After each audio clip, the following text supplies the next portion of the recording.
Hello, and welcome back to more Films That Are Constant Critique, where we take a look at films, some good, some bad, and some are just downright strange. I'm Bongo Baikov, joined by our host, Maverick, Dren, Zaria. This week, we're taking a look at the 2010 animated film Quantum Quest, a Cassini Space Odyssey. Are we gonna have to add to the intro some good, some bad, some weird, and some downright awful? I think that's going to be specifically reserved to when we come across something just weird like this. Because this was weird. So Quantum Quest, a Cassini Space Odyssey, had a limited release in 2010, which consisted of being screened 6 times at the Kentucky Science Center. And it was considered a lost film for years, but then it was finally released digitally in 2022 when one of the directors found a copy of it. Basically what happened is, I think somebody was, doing a podcast about this weird lost movie, and they, managed to get in contact with the director, and he said, "Oh yeah, I have a copy of it." And that's how we're able to view it now. I can't find the actual budget, but I was hearing some places that it costs over $1 billion. Oh, I hope not. That would be very depressing. Okay, so I really hope not. Okay, so anybody who doesn't know what this is apparently an educational film. And also an animated space opera.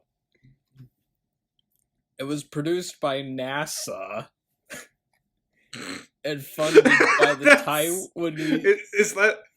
Sorry, what were you gonna say? I think we need to, cherish that moment, because I think this is going to be the only time where we can say that a movie was produced by NASA. I know.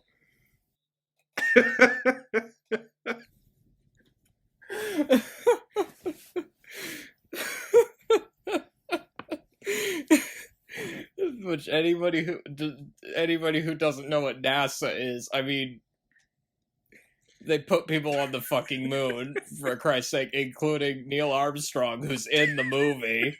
Do you think this is when his career peaked? Not when he landed on the moon, but when he had a voice role in Quantum Quest? Yes, obviously. And this is also Neil Armstrong's only film role, I should point out. He was only in documentaries, but this is the only narrative thing that he was in, if you could call it that. This movie was produced by NASA, funded by the Taiwanese government. And, okay, this might be why it was so expensive. It used footage captured from actual space missions. Yes. That might be why it cost so much to make. It took almost 20 years to make. I'm already dying of laughter. When did production start? I think it was in the 90s or something. Right? Yeah. It took almost 20 years to make due to setbacks and continued space explorations, because they had to keep updating the science and stuff for the movie. The original cast for this movie was a little different from what we got, so... Yeah. Originally, John Travolta and Christian Slater were supposed to be in it. So we would have had a Broken Arrow reunion if it wasn't for the setbacks. Yeah. Sarah Michelle Gellar was also supposed to be in it, as well as Michael York and David Warner. Already we're off to such a strange cast. I know, and the only cast members they were able to bring back were James Earl Jones, Samuel L. Jackson, Robert Picardo and Casey Kasem. And it's about to get even stranger, is the weird part. The movie's cast. This is ridiculous. This might be the greatest cast I have ever seen for a movie. Because whoever made this was like trying to get as many Star Wars and Star Trek actors as possible. Because we have Chris Pine and William Shatner, which... Do you know what this means? They both played Kirk. Both Captain Kirks are in this. Samuel L. Jackson. I mean, okay, to be fair, he's in everything, but... Yeah. They got Samuel L. motherfucking Jackson to be in this. And what's funny about that also is okay. When we were selecting movies to do on the podcast, I realized almost all the ones I selected had Samuel L. Jackson in them. And so we're just gonna have a slew of movies in a row that have Samuel L. Jackson. This was the one I wanted to watch the most, though, just because I'm like, what in the fuck is this? But it was your idea to do all these Sam Jackson movies in a row, so I have to give you credit for that. And someone who has been in movies of Samuel L. Jackson in the past, Hayden Christensen. Anakin Skywalker himself. Yeah, and when you combine that with James Earl Jones, both Darth Vaders are in this movie. Yes. I was so excited when I found out that Hayden Christensen, James Earl Jones, and Samuel L. Jackson were in this, because I'm like, oh wow, this is like the epic, like this is the Star Wars crossover. And Mark Hamill. Mark Hamill's also in this. Mark Hamill's the main villain. Mark Hamill, Luke Skywalker himself, Mark Hamill. Brent Spiner, Data from Star Trek The Next Generation is in this. Jason Alexander is in this. Yes, George Costanza from Seinfeld. And he's also one of the gargoyles from The Hunchback of Notre Dame.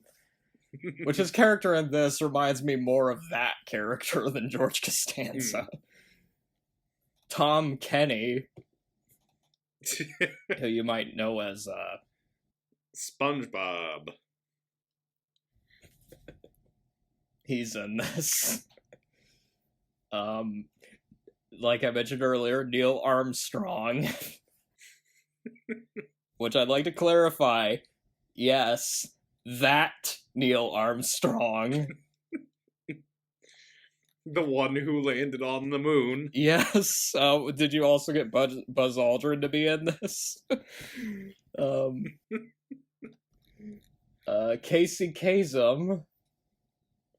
Best known for Shaggy. Yeah, he's Shaggy, but he's playing himself in this. Yeah. Because he's like a radio host. And this was apparently his last movie. Well, oh wow, imagine that.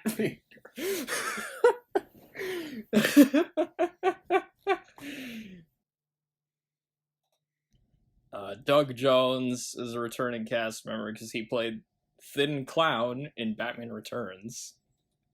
That's another thing. Quite a lot of these are returning cast members. Yeah, no, like, most of the cast is returning, I think. Yeah. But imagine, it took this to get William Shatner, Brent Spiner, and Jason Alexander on the podcast. And this is the only time we're ever going to have Neil Armstrong on the podcast.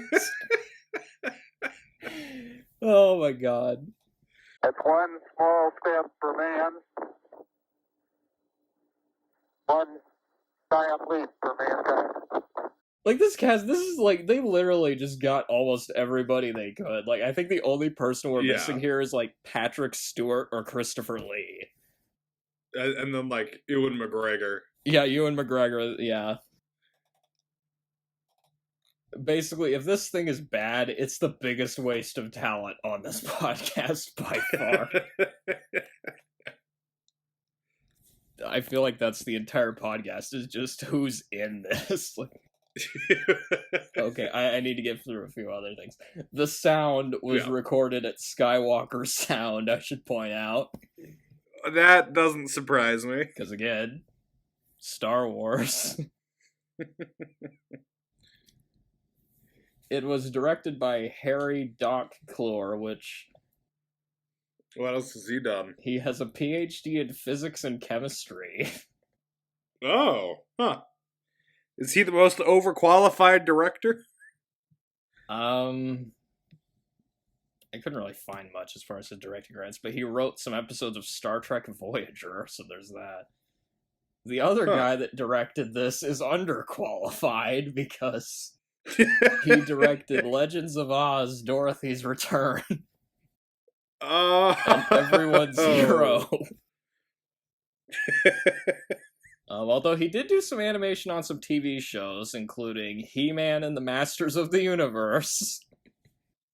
Oh, that's interesting. Which is later made into a movie called Masters of the Universe, which we'll eventually be doing on the podcast. He did animation for a few Disney movies, like The Little Mermaid, Aladdin, and The Hunchback of Notre Dame. Oh. But yeah, after reading this, suddenly this movie makes a lot more sense, because you have one guy who was a scientist with no filmmaking experience, and another guy whose only other directing credits were terrible animated movies. This is also the shortest movie we've done on the podcast. It is 50 minutes long. Yeah. Although originally it was 100 minutes, but then they had to shorten it because of budget issues. Okay. I mean, do we need to say anything more? I mean... initial thoughts, I guess. Yeah, so I went into this... I want to hear your thoughts first. I went into this not knowing what to expect, because all I saw was that cast, and that it looked like some sort of cheap animated film. Yeah, from the... Okay, it looked like a cheap animated film from the 90s, and then I watched it, and then realized it was made in 2010 and was slightly horrified. Because this animation just looks awful. Like, it's truly bad. This is the same year that Despicable Me, How to Train Your Dragon, and Megamind came out, and we got a movie that looked like this. I guess they spent all the money on the cast. Yes. And speaking of, some of the cast members, their voices are distorted throughout it. Specifically Samuel L. Jackson, so you don't realize it's him at first. Because they put like a dark, spooky filter over his voice. I didn't realize it was him until he was like giving that speech. Yeah. And I was like, wait a second, is that Samuel L. Jackson? But the performances are fine. There's nothing special about them, but they're not, particularly awful. The plot's weird, the animation's weird, the story ideas are weird. I was kind of expecting that it was going to be a bit more of an educational film, and it really wasn't. Like, we saw some pictures of, the surfaces of different planets and moons, but that was about it. And it is, thankfully, though, I'll give it some credit, it is a very short movie, which I feel helps this. If I had to sit through 100 minutes of it, I might not be alive right now. 100 minutes, which is longer than Mortal Kombat Annihilation, I should point out. Yes. Overall, it's not great. It's not good, but, it's weird. It's just sort of fine. There's nothing, The most interesting thing to me about it is its weird, gigantic cast, I would say. And some of the production behind it. Yes. Okay, so... like you, I went into this blind. I didn't know what the hell this was. I just remembered seeing, the IMDb page for this, 4 or 5 years ago. And just from the cast, I really wanted to see it. but I couldn't find a copy of it for years until like a few months ago. I noticed it's on Tubi, and I was like, okay, we're doing this on the podcast. And it's also available for free on YouTube right now, if I remember right. One thing I was thinking before watching this, hopefully this shit is better than Rebel Moon. And it was. Fuck that movie. Yeah, no, Rebel Moon is terrible. It definitely has a better cast. I don't think anyone will argue with that. No. So my thoughts on this movie, I absolutely loved it. This is one of the most fascinating movies we've done on this podcast. Now, I don't think it was because it was good, though. I got just so many laughs out of how weird and stupid some of this was. And I honestly, that's fair, because it is a strange, just kind of fascinating movie. It's the best kind of just cheesy, stupid sci-fi nonsense, and I was just completely there for it. You see, this is what I was hoping Rebel Moon would be. You were hoping it would be Quantum Quest. I was hoping it'd just be this completely ridiculous, overblown space opera, and just watching this was just, I don't think I'm ever gonna be able to recreate the sensation of watching this again, because you're just constantly trying to piece together what this is, and it's a ride. Like, and it's also very short, so it didn't overstay its welcome either.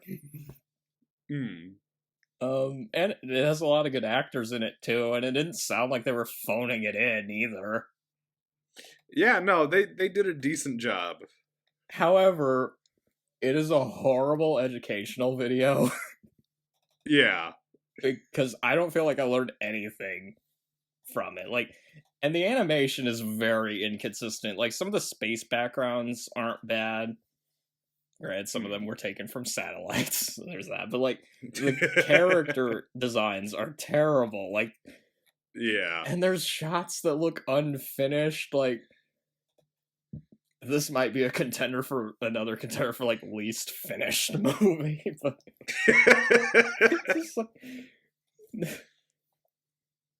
I don't even know how we're gonna talk about this now. That's the problem.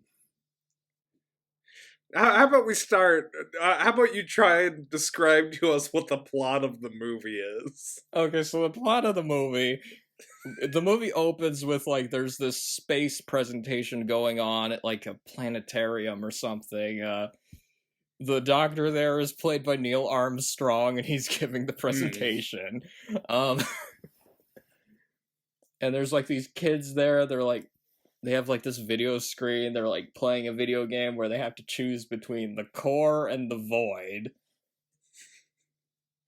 And then, basically, it's explaining that the core is an alien that lives on the sun, and it's voiced by William Shatner. And the void is basically the void. It's like this just black nothingness, I guess. Yeah, like made up of antimatter, I think is what they say. Antimatter, yeah. Voiced by Mark Hamill. Voiced by, yes, Mark Hamill. And I was so glad it was Mark Hamill basically just doing, like, his, like, Joker voice. And yeah. Basically, like, the voice he does whenever he's playing, like, a really evil character. Yeah. He's basically just playing Space Satan in this. Yeah. Like, the design even looks like Satan or something. Just, like... Yeah. Satan mixed with, like, the Balrog from Lord of the Rings. And our main character is Dave, and he's the protagonist, and... How dare you? Sorry. I had to. And he is a photon who has a thing for this green alien. Oh, sorry, Dave is played by Chris Pine, I should point out. Yeah. Although you can tell he was supposed to be voiced by John Travolta just by the way he looks. He does kind of look like John Travolta, yeah, a little bit. I wonder who's Christian Slater supposed to be? Wait a second. He was supposed to be the surfer dude that Hayden Christensen plays. Okay, that actually makes a little bit more sense now. And we will get to that, that's for sure. Our protagonist is Dave, played by Chris Pine. He's a photon. He has a thing for a green alien named Raina, played by Amanda Peet, who is in, what was that Bruce Willis movie called again? The Whole Nine Yards. She was in The Whole Nine Yards. And basically, she's trying to get this transmission to Earth to, like, show them what... Was it Saturn or Jupiter? Wait. It was one of the moons of Saturn. I think it was Titan. Titan, yes. She's trying to show what Titan looks like to the people of Earth. So she's a space rebel. She has a transmission and has to get it away from an evil dude dressed in black. That sounds a little familiar. That's the plot, right? Kind of, and then Dave has to take over and then deliver the transmission himself. Okay, yeah, there we go. That was really hard to summarize, I should point out. We should also re-emphasize this movie's only 50 minutes. True, yes. So let's get into just the weird details about it. 'Cause I didn't really split this up into pros and cons, because I was like, I don't even know what to call any of this. So... I will say that the space animation isn't bad. The animation on the characters is kind of shit, but like the space animation, it doesn't look half bad, you know? Yeah, no, whenever they take from the satellite images, it looks pretty good, because they're satellite images that they're using. What's weird also is the movie's like... You have Casey Kasem, who basically plays himself as an announcer. Yeah. Who just, he, like, talks all the time. Oh my god, how are we gonna talk about this? This is what I was talking about earlier when I said I was kind of terrified to do this. There's space Quidditch. Yeah, so the movie begins with a lot of protons. There's like three races. There's the protons, neutrons and electrons, I guess. That's what they're based on, but they call them something different. Anyway, they're basically just proton, neutron, electrons, and they're playing like space lacrosse. Yeah, something. Because, like, those sticks are lacrosse sticks. I don't know what they're doing. I don't know. I just called it Space Quidditch, because that's kind of what it reminded me of. And the Admiral there is played by James Earl Jones. He's this crocodile fish-looking alien. You got Dave... Who's a very good lacrosse player. That's basically where they introduce, like, the main characters and stuff. And then you find out that they're all supposed to go off and, like, serve some great purpose for the Corps. But Dave decides not to, and hangs out on the surface of the sun for 1,000,000 years. This was, like, the first laugh I got out of this thing was the title card that says 1,000,000 years later. He's just been hanging around there for 1,000,000 years. Oh my god, is that the funniest title card we've had on this podcast? Because there's the one from, Oh, shit. The one from Army of Frankensteins, what did that say? Like, I'm trying to remember. it was like, was it like 150 years later? I think that's what it said. 150 years later. But then this, you're just like, oh wow, that's a little bit of a time jump. That means the characters in this movie are at least 1,000,000 years old. So, Yeah, no, they are very old. and also the alien designs in this, they're like so uninspired. Like just Yeah. some of them kind of look. I don't know if you remember this movie. There was this movie called Delgo. I'll need to look it up. But some of them kind of looked like characters from that. I've never actually watched it, but like. Oh, okay. I've never seen this, but I know what you mean now that I'm looking at pictures of it. I've never watched it. I think I saw like a review of it, but I've never actually seen it. I think I saw like a trailer for it once as well. That was a long time ago. That also makes me wonder, does anybody remember that movie? Like, besides me? You might be the only one. Because that was like I think that was like a huge bomb or something. It cost 40 million and it didn't even make 1 million. Yeah, it's like, oh my god. Ooh, that's pretty bad. We get a space battle. I also wrote 12 minutes in, I like this better than Rebel Moon. Take that, Rebel Moon.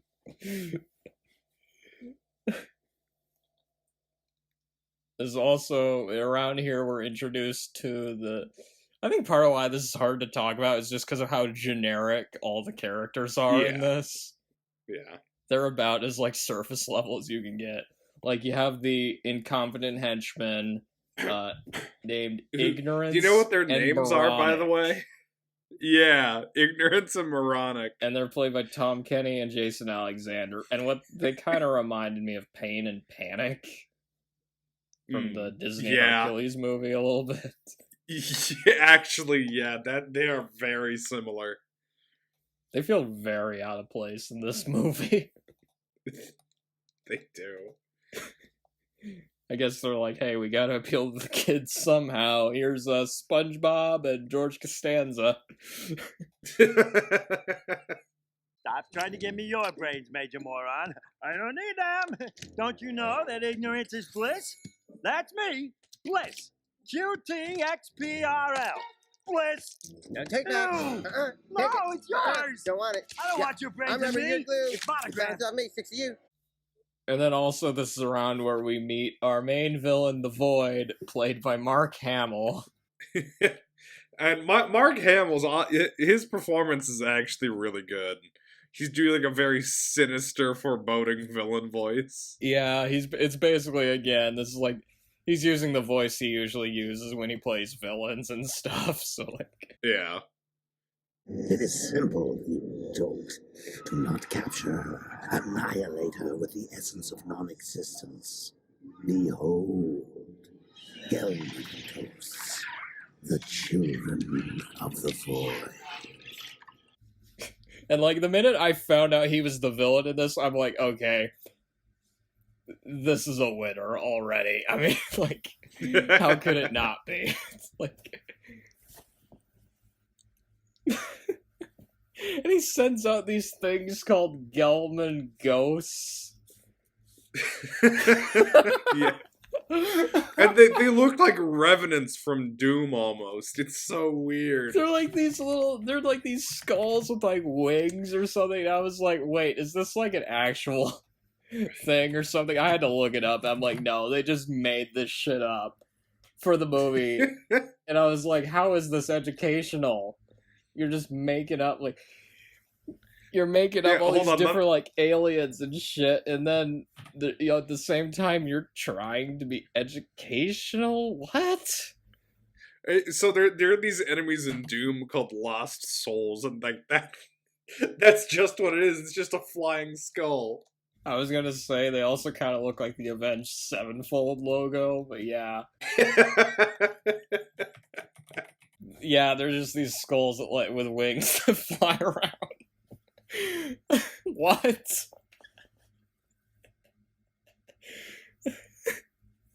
Oh my god. Okay. And yeah, Mark Hamill, basically. I feel like this was just Mark Hamill doing his best Lord Darkness from Legend. Basically. That's basically what his role in this feels like. And he sends out Sam Jackson to command these Gelman ghosts to go hunt down the Ranger character. I should point out, like, I wrote in my notes, this is so weird, lol, and then after that, my next note was, I was crying from laughter at this point. It's like, no joke, I literally could not stop laughing. Once it got to this part, because I was like, what is this madness? And I also wrote, this is exactly what I hoped it would be. Like, again, this is why I sometimes just go out of my way to just find some weird, obscure shit, because occasionally you get, like, winners like this. Because, like, what? You just watch it, you're like, that's the thing, you really do need to see this to get the full effect of it. I don't know how we're going to explain this. It's hard to describe, like, any of it happening. There's, like, so little plot. And what little plot there is, it's either super generic or it makes, like, zero sense. Yeah. Yeah. Because, again, you have, you know, Space Rebel, Transmission, Evil Dude in Black. I mean, I feel like I've seen this before. It doesn't help that you also got several cast members from Star Wars in this. Including James Earl Jones and Samuel L. Jackson. I don't think we mentioned this yet. Sam Jackson's character's name is Fear. Yes. He plays Fear. He's like the, the Void. He's like the Void's, in the words of Carl Grissom, #1 guy. Because he's like his, like, henchman that, like, basically leads the army and stuff and, like, actually does all the fighting. But for some reason, okay, I didn't realize it was Samuel L. Jackson because his voice is, like, deeper. Yeah, well, they like put, like, a weird filter over him. They, like, did some pitch. And it's, like, impossible to, yeah. They did, like, some pitch shifting with his voice. It was so weird. I was like, because I was, like, wondering, wait, where's Samuel L. Jackson? And I'm like, wait a second, is that? I wonder if somebody could take, like, some of those voice clips, you know, like, make it sound, like, normal. But yeah, I was so caught off guard by that. Because everybody else's voice sounds... No, well, I guess Shatner's voice. They did something weird to his voice as well. Yeah. Yeah. But aside from that, most of the other cast members, I could tell who they were, for the most part. Well, this is skipping ahead, but... until we get to Hayden Christensen. I didn't realize that was him at first. But once I did, I want to talk about Hayden so bad because it was so funny. Okay, let's talk about Hayden Christensen in this movie. Okay, so you get Hayden Christensen, who was in the Star Wars movies. He played Anakin. And who do you cast him as? Why, a lizard space surfer, obviously. It took me like a second to realize it was him. Because I'm just hearing a guy talking like surfer dude voice. I'm like, hang on. That's Hayden. That's Anakin. He's basically just trying to do like a surfer dude type. Imagine if he did that voice when he was in the prequels. That would have been hilarious. I don't know any Cassini commander, but I totally know where Saturn hangs. We can ride the solar winds all the way there. So does he hate sand so much just because he surfed too much? I don't know. He actually went and became a Skywalker, except it was a Sky Surfer. Sky Surfer, Anakin Sky Surfer. Yeah, that's what we're gonna call him from now on. And their characters, like, it was so weird because they felt too, because this is trying to be this huge, like, epic, like, animated space, like, adventure or something, but then all of a sudden you just have these, like, lizard space surfers, which I feel like that was something that was, like, left over from, like, the 90s or something. It had to be. Because it was so jarring. It felt like you were watching, like, a different, like, animated movie. Did I just turn on, like, Point Break or something? Like, what the hell? And they kind of reminded me of the sea turtles from Finding Nemo a little bit. Yeah, a little bit. This was after, so who knows? They might have even taken inspiration from that. This is also what I wrote in my notes. This is complete lunacy, and I love it. Okay. The Gelman Ghosts, as much as those made me laugh, the lizard space surfers, once they showed up, I just was, like, dying of laughter. Like, I don't think I've laughed. Oh my god. And to think that he was supposed to be played by Christian Slater. Christian Slater, yeah, Oh, is that what? Hayden Christensen? Christian Slater? Yes. Is that what happened? It's gotta be it. What the fuck is this? And as if that isn't bizarre enough, some Cylons show up. Oh, wait a minute. That's Battlestar Galactica. They're, like, talking about how the largest canyon in the solar system, the Valles Marineris, is on Mars. Yeah. Let's do some fact checking. Largest canyon in the solar system. Oh yeah, it's the Valles Marineris. They were right. That's also where I wrote in my notes. Fear is Samuel L. Jackson? ? Exclamation point.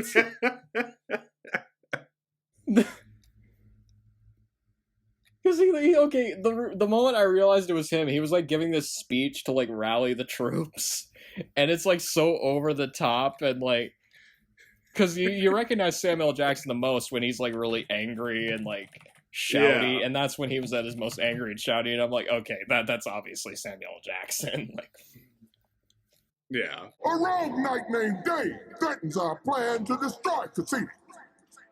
Dave must be destroyed. Destroy Dave. Destroy the light. I was literally half expecting him to end that speech by, like, saying, and you will know my name is the Lord when I lay my vengeance upon thee. And as if that wasn't bizarre enough, there is a song in this movie by John Anderson from Yes.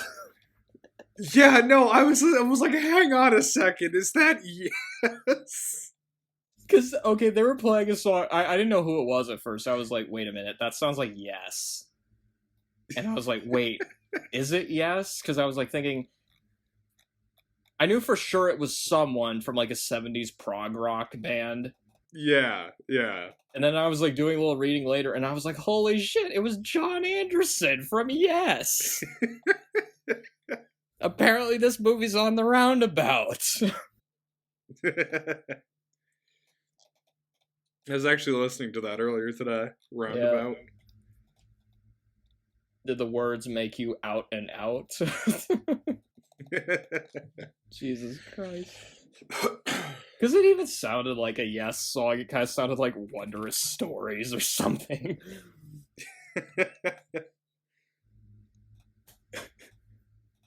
I don't know how to talk about this movie. It's just like, it feels like There was like what little plot there was, it just seemed like an excuse to like, here, let's introduce another weird character played by some famous actor. Because next we have this crystal planet, and Robert Picardo is there. Mining for quarks. He has this hippo-like alien pet that we later find out has wings. At this point, I wrote in my notes, this is the best thing I have ever seen. It seems like just when you think it couldn't top its own insanity, it just keeps going. Like, just... Yeah, why would... I don't even know what he was doing there, like, at all. I guess just mining crystals or something. Yeah, he was mining for quarks. Dave runs into him. That's another thing we need to mention. Like, that... Basically, this entire movie is just Dave meets somebody. Yeah, trying to get to the moons of Saturn. And then occasionally we cut back to the bad guys just sending out armies of weird skulls with wings. Like, what were the... Oh my god, what were those things called again? Gelman ghosts. Gelman ghosts. Yeah, Gelman ghosts. It sounds like a great name for a band, actually. To see if those are like, if that's like a real science term or if they just made up Gelman. Oh yeah, no, there was a physicist, Murray Gelman. Oh really? Okay, so that is named after an actual. And he introduced the concept of quarks as the fundamental building blocks of particles. Huh. Okay. Okay, so that does have some actual... I thought it was just some... Yeah. Well, but it is... They just named it after him. It's just some nonsense they made up for the movie, but it just happens to be named after, like, a physicist. Yeah, yeah. He lived long enough to potentially see this movie. Really? Oh, wow. He might have even been an advisor on it or something, because they had actual, like, scientific advisors working on this movie, including Neil fucking Armstrong, apparently. But yeah, so there's the transmission, and the transmission is a message from James Earl Jones, which, wow, how the turntables. Because in Star Wars, he's trying to stop them from getting the transmission, and in this one, he is the transmission. Oh my god. They're on course to attack the spaceship Cassini. She's deployed her sister ship wagons on a mission of vital importance for planet Earth. Cassini is an Earth spaceship. Did you If hear the that? void's attack succeeds, a great darkness will envelop the universe. You must reach Cassini and warn its computer to protect... The ship designs were just insane. Like, there's these ships with, like, spikes on them.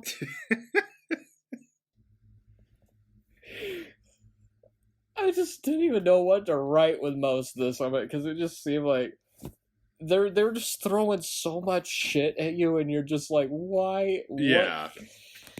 What is this? Oh, we've been recording for almost as long as the length of this movie, I should point out. Oh, one thing I should point out, Cassini was an actual space mission. Yeah, because the movie was supposed to sort of like line up with the mission, right? Yeah, it was supposed to like tie into it, basically. Yeah. And you even see the Cassini ship at one point. Dave ends up inside the ship's computer. And talks to it, and its name is Gal 2000. And as if the reference wasn't obvious enough, she says, "I'm sorry, Dave. I'm afraid I can't do that." The computer is played by Sandra Oh. I should point that out. Let me guess. The only reason they named the main character Dave was to make that joke. Yeah, that had to be the only reason. Because Dave the Photon, that's kind of a boring name. But then you get to that scene and you're like, oh, that's why. Okay. You're just waiting for that payoff, apparently. Oh, this was a sentence. Antimatter army tries destroying Dave the Photon.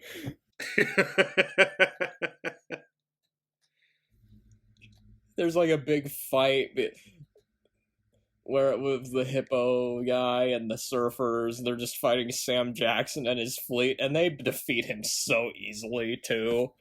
Yeah, no, they just wipe him out. Raina shows up. Oh, I forgot she was in this movie. That's right. The best line of the movie was when Sam Jackson says, "Stop moving and die." It was only missing one word, though.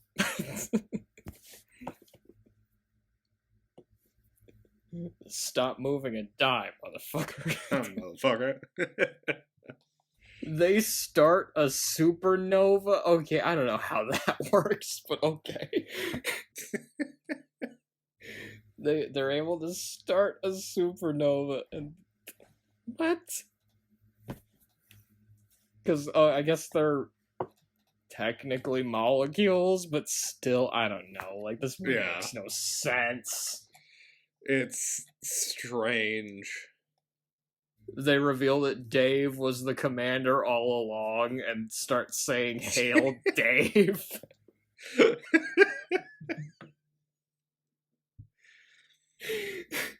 Oh, there's a plot twist I wasn't expecting. That's what happens when you sit around for 1,000,000 years instead of going and doing your mission. You don't know that you're actually the commander. Oh wow, this movie does a better job of promoting laziness than The Big Lebowski. Is that what? Maybe that's why I liked it so much.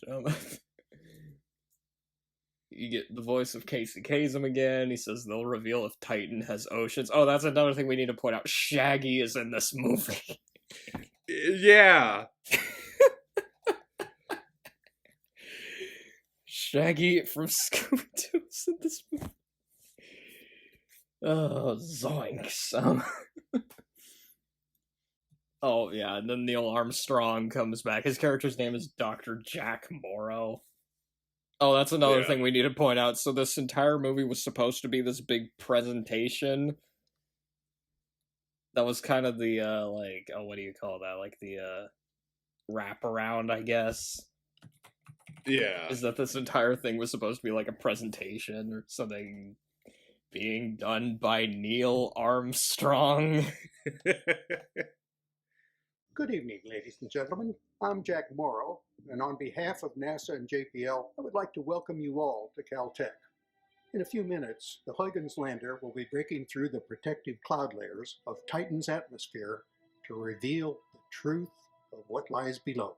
And then you just get a bunch of long shots of Titan while Shatner's narrating. And it's like this monologue that honestly, it kind of reminded me of like something Jor-El would say. Maybe that's what they need for the next Superman reboot. William Shatner as Jor-El. Oh my god, yeah. Actually, why hasn't that happened? Because you had Marlon Brando. Then you had Russell Crowe. The next Jor-El will be William Shatner. That's if he's still alive by that point. Yeah. And they don't really say if they found life on Titan. It's just, the movie just kind of ends. Now, I can tell you, I can relieve you of the cliffhanger that they apparently left us on. The mission did find lakes on Titan. But they're not lakes of water. They are lakes of methane and ethane. I guess we are learning stuff, but just not from the movie itself.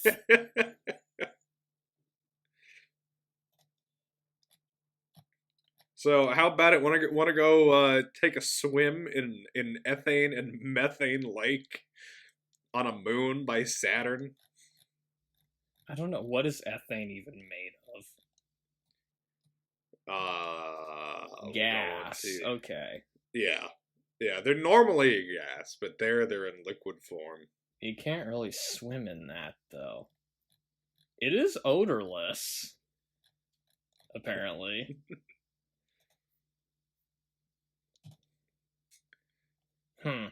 Okay.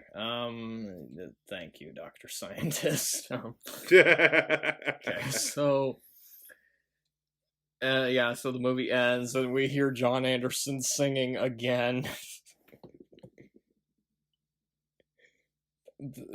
Oh my god, what else do we... Okay. Overall thoughts. It's a strange movie, and knowing the background behind it makes it even stranger. It's not... I don't think good is the right word to describe this thing, but No. I am so glad it exists, because the whole thing, it's just, you're basically playing the game of, wait, is that character voiced by so-and-so? While also trying to figure out what the hell was going on. It was so funny. I couldn't stop laughing once it got to, like, the space surfers. Yeah. I think the only other movies we've done on the podcast that made me laugh this much were The Happening and Turkish Star Wars. And I think this movie might have surpassed both of those in terms of insanity. Because just the more I learn about this movie, it just makes me want to know more. Like, how, what, why... Who let things get to this point? And then just add on to the fact this is supposed to be an educational film produced by NASA. That teaches you nothing. And it has an all-star cast. Everybody from, like, your favorite sci-fi movies. Topped off with Neil fucking Armstrong. And you got the icing on the cake. Like, this needs a cult following. Like, if it doesn't have one, it needs one badly. Because, like, what on earth? There's, like, just a select few movies that you just, like, go, like, it's just incredible that this thing even exists. Yeah. Like, at all. I feel after watching this, I was like going, I feel like this entire podcast was building up to this movie. Because I don't know how we're gonna top this bizarre thing. Oh, we'll find a way. We'll find some weird government-sponsored movie at some point. This needs a Blu-ray with like with like a long making of documentary with a commentary with deleted scenes. Like, this needs like some kind of release on like physical media. Yeah. I want to know more about this. And there is a podcast about this movie which I haven't listened to, but I'm very, very curious. It's called Finding Quantum Quest. Huh. And that podcast is part of why we're able to view it now, because that was the guy who did the podcast apparently reached out to the people that made this movie, and now it's on streaming services. It's not lost anymore. It's very easy to find now, which is that's good news for us, at least. Yeah. But I gotta say, this movie was supposed to teach kids about science, but I don't feel like anybody learned anything while watching this. I feel like this would just confuse them. Like, this is supposed to be for kids, right? Yeah. And for people who are really drawn in by the cast, I guess. Like me. That's why I wanted to watch it, because I was like, wait, how did they get all these people to be in this? What? Yeah. Okay, I don't know what else. I will say this, though, okay, I need to give people a heads up. This episode might get lost for 12 years. So if you don't see this episode, it's because NASA cut our funding. I think what you need to do is just throughout the video just have like NASA satellite footage just playing throughout the episode.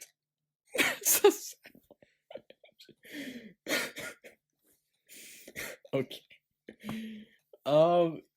We might be able to top this movie with the next one, because the next movie we're doing is The Caveman's Valentine. Caveman's Valentine. This was another movie where I was like, that sounds weird, let's watch it. And if you wanted more Sam Jackson, there you go. Now, you might be asking, what is this movie? We don't know. Yeah, fuck if I know, but we're going to find out. Until then, Andy Griffith. Good night, you stupid idiot. Good night, you miserable slob.